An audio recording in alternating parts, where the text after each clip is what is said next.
Wine, treasured by the Greeks and exported throughout the Roman Empire, the wine trade dots the landscape of the ancient world.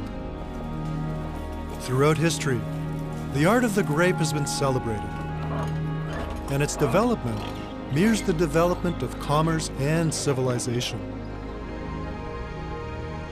Over the centuries, the industry has expanded and innovation has set new standards for production. But even today, the art of wine, its essence, lies in the process. The journey from vine to wine.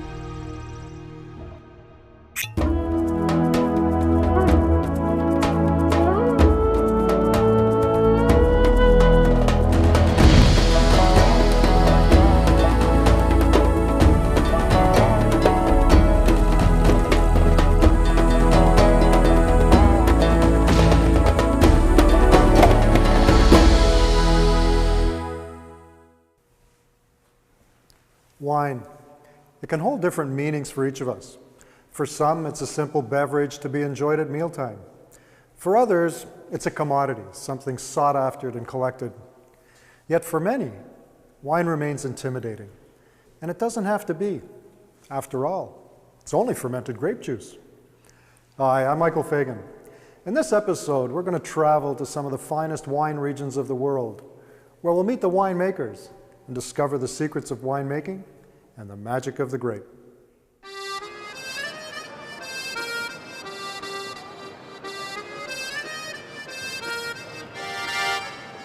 Although we are all familiar with various grapes from the fruit stand, the species of grape which is proven best for the production of wine is called Vitis vinifera, which means literally the wine grape.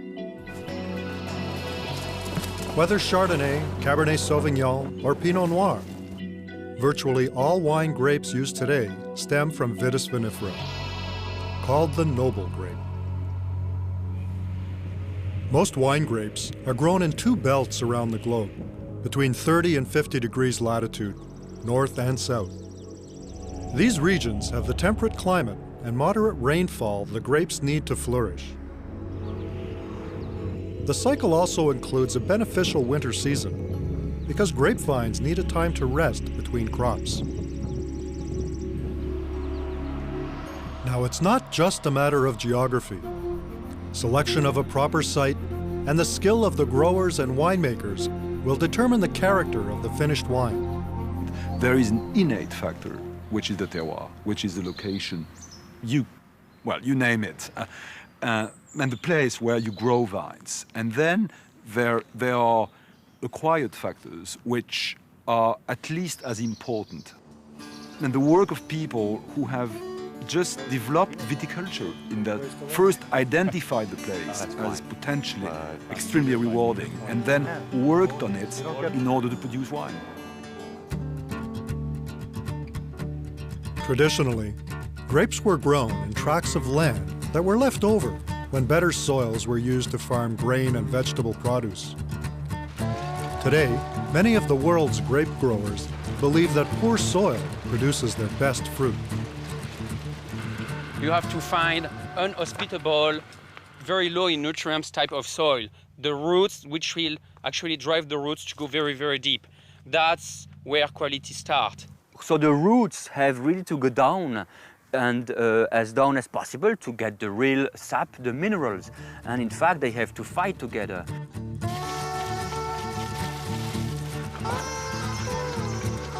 So the best plots are right in the middle. Obviously, soil conditions will vary widely across the world, but there can be dramatic differences, even in the same vineyard. I found it very surprising on my first visit, the difference in terroir, the difference in soil from one property to another. It's not a wide range in between. You can sort of step over and you're in a whole new area. Absolutely, I can show you here. We are at Vieux Château Serton. Next door is Petrus. Taste the wines together, they are completely different. The differences in soil, the climate, and even the microclimate around the vine will influence the character of the wine produced. The character of a wine is starts with the place that it's grown.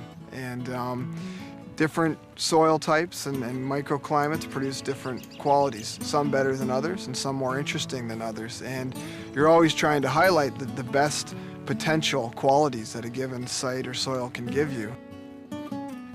To make it hardier against disease and pests, and to adapt it to different soil conditions around the world, the Vitis vinifera vine is often grafted with hardier North American rootstock. The grafting consists of actually cutting the shoot of each varietal and binding them together to form a new living plant. The resulting vine will then possess the qualities of the noble grape, Vitis vinifera, along with the desirable properties of the hardier rootstock. It's really quite a sturdy and hardy plant, isn't it? Oh, it's very much so. Very, very much so. It'll tolerate many different soil conditions, many different climatic conditions, hillsides, valleys. It's a very tough, tough plant.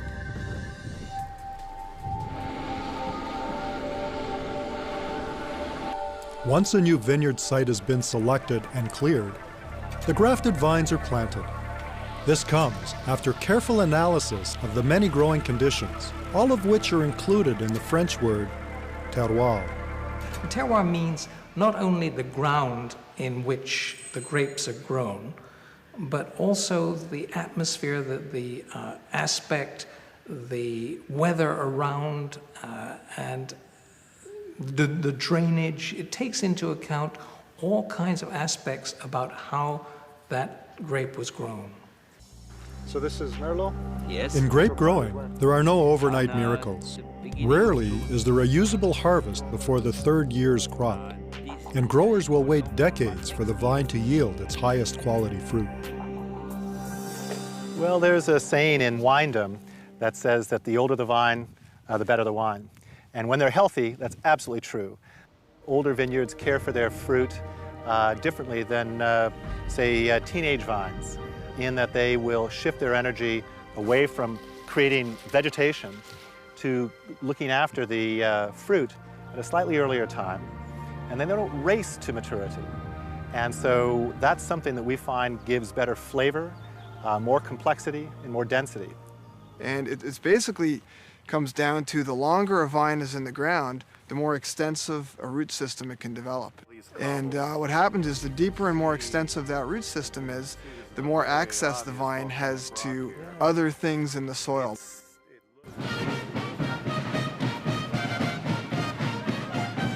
Spring marks the beginning of a new year in the vineyard.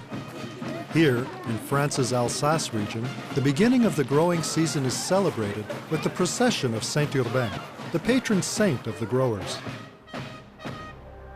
The work in the vineyards actually began months earlier. First, the vines were pruned to remove unnecessary canes. This results in fewer but larger bunches of ripe grapes and controls the shape of the vine. Next, the shoots are tied to the appropriate wires on the trellis structure that support the vine. Although the grape is a creeping or climbing vine and can grow wild, it must be trained to the trellis structure to produce optimal fruit for the winemaker. In late spring, the growth cycle begins with flowering. Most grapevines are self-pollinating, containing both male and female parts. At this point in the season, the grower can begin to predict how much a vineyard will yield at harvest. As the season progresses, grape growers will continue to monitor the health and development of the fruit.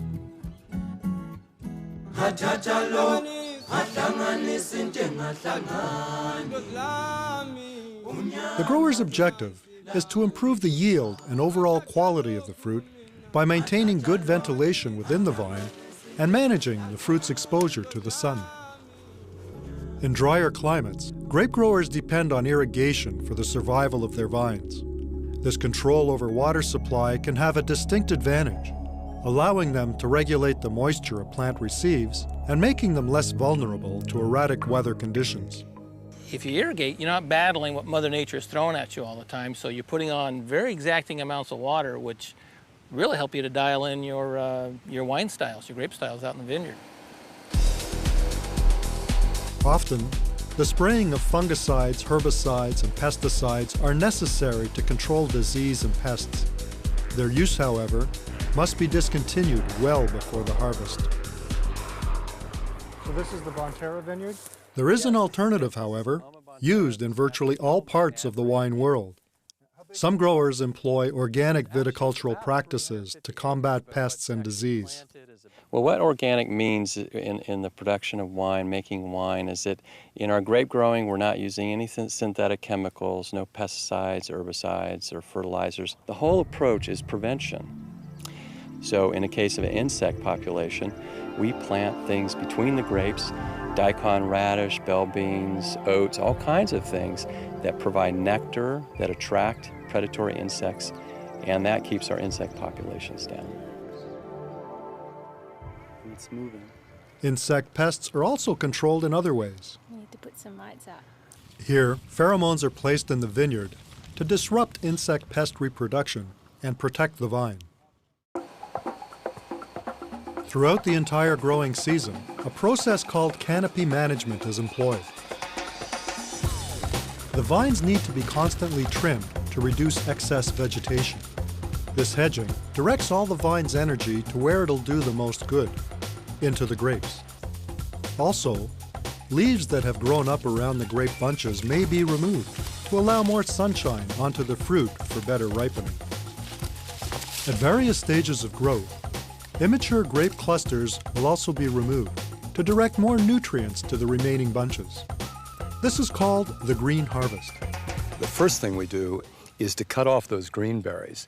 It does two things. One, we reduce the crop so we get more intensity, but also we even out the ripeness so that when we harvest, all of the clusters are right about the same ripeness.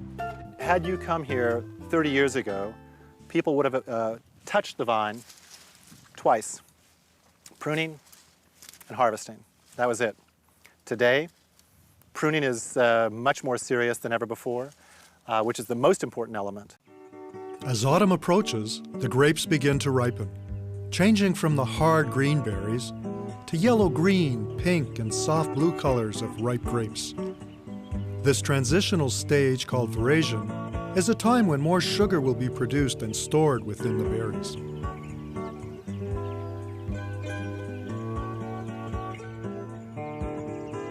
In early autumn, when the process is complete, growers begin checking the grapes on a daily basis for ripeness.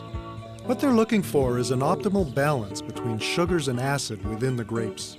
23 bricks, 23. Unlike some other fruits, grapes will not continue to ripen once they're picked from the vine. Selecting the right moment to harvest is the most critical decision in the grower's year. You were saying another few weeks? Yes, I would think maybe almost a month. Yeah. In cooler growing regions like Ontario, the fall weather can be highly unpredictable, making the decision to harvest all the more critical. Along with their years of experience, today growers have turned increasingly to technological advances like remote weather stations to help predict local weather patterns. A heavy rainfall during the harvest phase can advance rot and disease or waterlog the fruit, which dilutes their sugars. In warm climate regions, growers can generally rely on favorable dry conditions at harvest. This results in consistent ripening of fruit from one vintage to the next. When the sugars in the grape have reached their peak, the harvest can begin.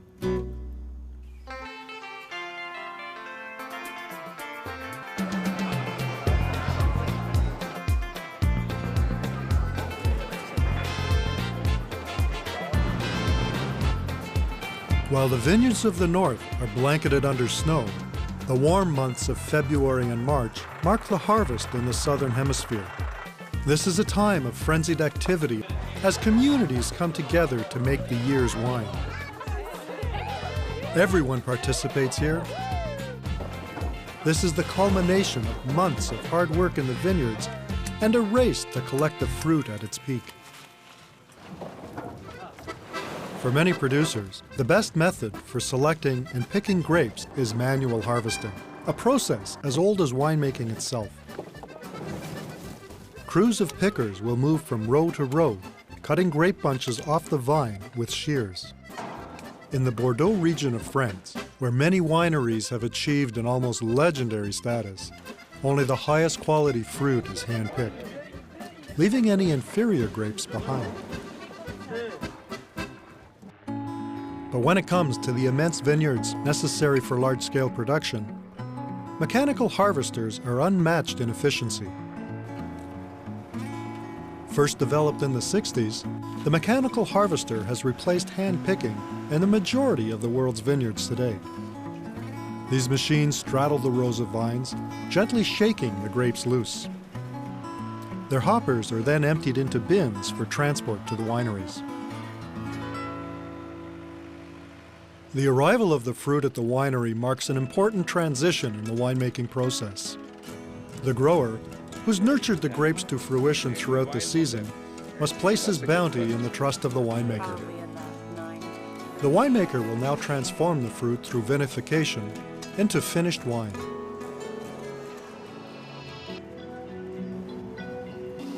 Now begins the process of extracting the sweet juice and flavor compounds from the grape.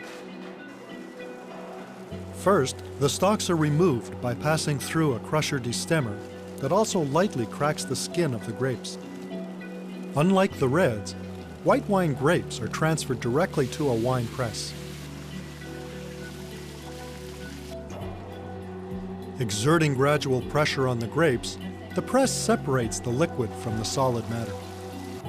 The resulting liquid is called the must, containing water, sugar, acids, and flavor compounds.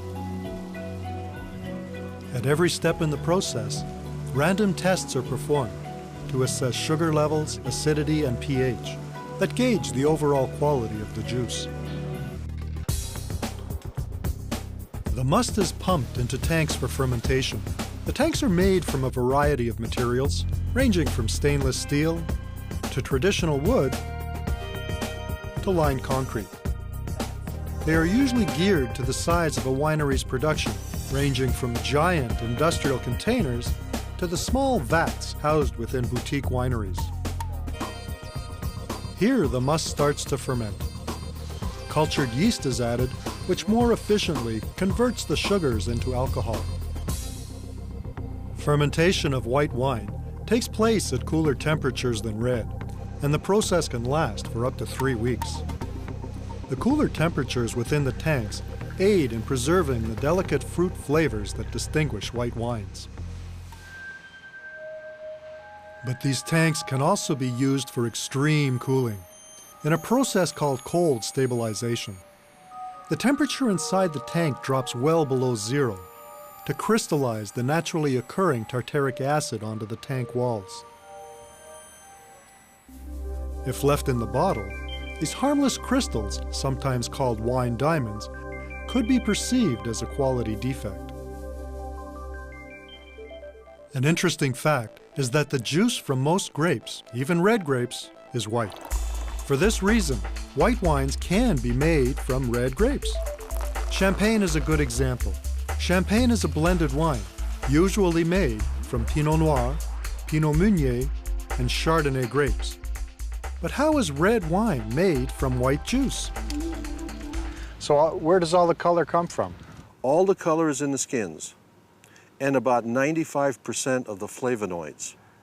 And when you ferment it, after 2 or 3 days, the color from the skins go into the wine, and you have a red wine. The essential difference in the making of red wine is that the must ferments on its own skins to extract pigment, tannins, and flavor compounds.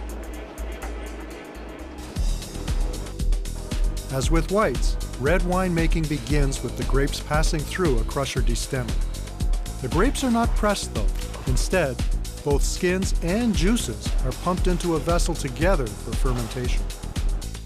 Cultured yeasts may also be added to red wine to control the process and to produce specific flavor characteristics. The fermentation of red wine ranges from 2 to 14 days. But the biggest difference is the extraction of color, flavor, and tannins from the skins.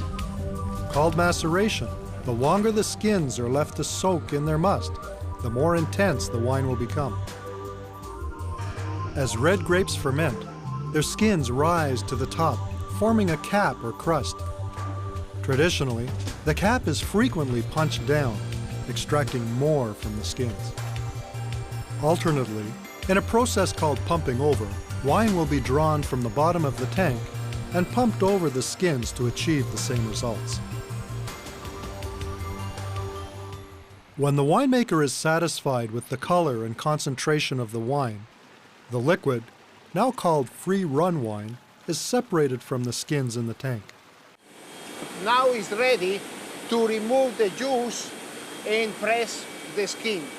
So to remove the juice, of course, at this point, the skin are all up on top. And on the bottom are the juice ready to remove it and move it in another tank. Okay. So in fact, you can see here, come on. Oh yeah. The juice. Yep. The skins and grape pulp are removed by hand and transferred to the press where the skins are squeezed under high pressure to extract the remaining liquid. This concentrated wine, called press wine, may be blended back to achieve the desired balance. With the alcoholic fermentation complete, the juice has been converted to wine. But the winemaker's work is far from over.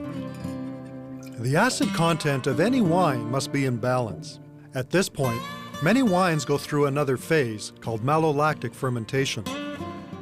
This is especially important for red wines from cooler climates, and even white wines like Chardonnay.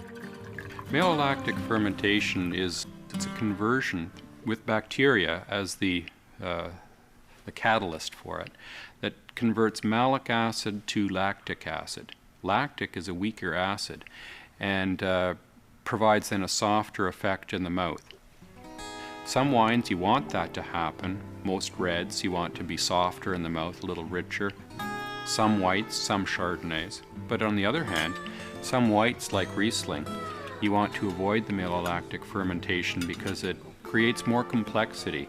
And one of the great things about Riesling is the purity of the fruit.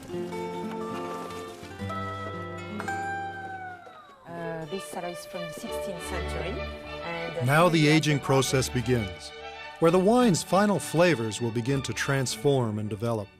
Aging periods can vary from 6 months to several years and may include treatment in new wooden barrels used to impart flavors, usually from French or American oak. Yeah, everything down here is 100% French oak. Actually, The choice to use new oak barrels to add extra dimensions of flavor to the wine is a personal one on the part of the winemaker. And if they decide to do so, the country of origin and even the forest the wood comes from will make a significant difference in the wine. The barrels are toasted inside to caramelize the wood, adding a toasted or even smoky flavor to the wine. American oak tends to add stronger flavors than French, and the differences are dramatic, even with the same wine. Now, these are both Chardonnay. Yeah, they're both Chardonnay. They're from the same vineyard, picked the same day. They're both right here from Mendocino. Go away. This can't be the same wine from the same year. These are totally different. Yeah, it's quite a difference, so. Winemaking is like, it's an art, if you will, and it's an expression. They have an understanding of how oak is going to impact a different varietal. So they use that as kind of part of their palette to select from. I like the quote from Louis Martini. Louis Martini said, "I want to taste the place where the grapes were grown rather than the container in which they were aged. And if I want oak, I'll chew on a 2x4. The aging process is entirely dependent on the style of wine being made. But even in the most inert of processes, the winemaker is still at work, refining his product through clarification. As wine ages in the barrel, sediments are produced and the wine becomes cloudy. The sediment consists mainly of dead yeast cells, called lees, along with tannin and grape fragments. The winemaker removes these deposits through a process called clarification. Here, a fining agent, like egg whites, is deposited into the wine barrel to capture the suspended particles. The heavier solids then fall to the bottom of the barrel, and the clear wine is carefully removed and transferred to a clean vessel in a process called racking. The most efficient method of removing unwanted particles is filtration, and the wine may undergo several stages of refinement. Each time, the wine is pumped through porous materials, trapping solids in the filter membranes. These sediments are discarded, leaving the wine clear and free of deposits.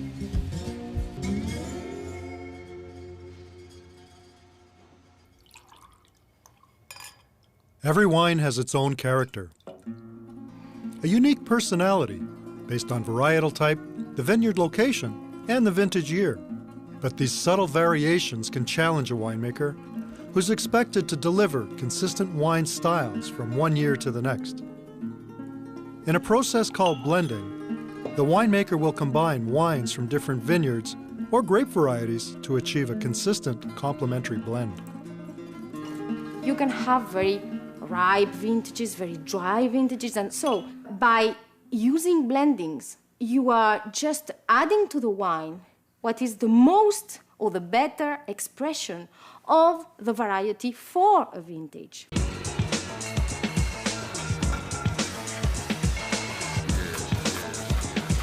When the winemaker is satisfied with the final wine, it is bottled, sealed, labeled, and packaged for shipment, often across the globe. When it arrives at the consumer's table, the vast majority of wine is fully developed and ready to be enjoyed. However, the finest wines are often returned to the cellar after bottling and locked away for further aging. How far back do the wines go in here? This maturation process allows the wine's flavors to transform and develop further, and with some reds, the harsh tannins to soften. 83 vintages or 71. 71, that was a great year. Some of the best dry Gewürz we ever made here. 86, that's the year I was married. The greatest wines may be cellared for decades before they reach their peak. It takes an expert to actually predict the lifespan of fine wines, because the aging process will vary widely with each label and vintage year. However, when the moment arrives and the bottle is opened, every wine will be a unique expression of the terroir and the craft of the winemaker.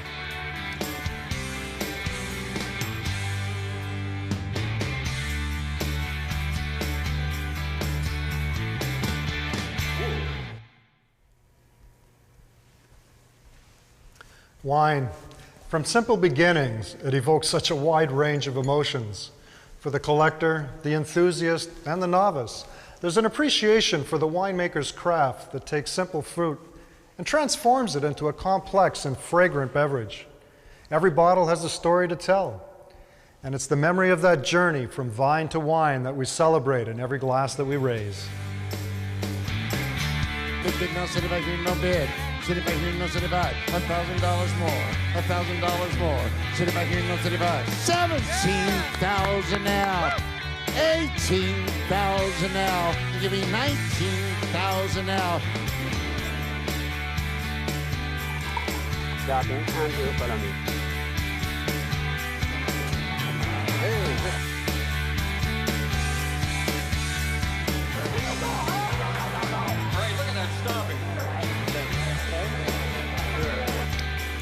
Creme de la creme.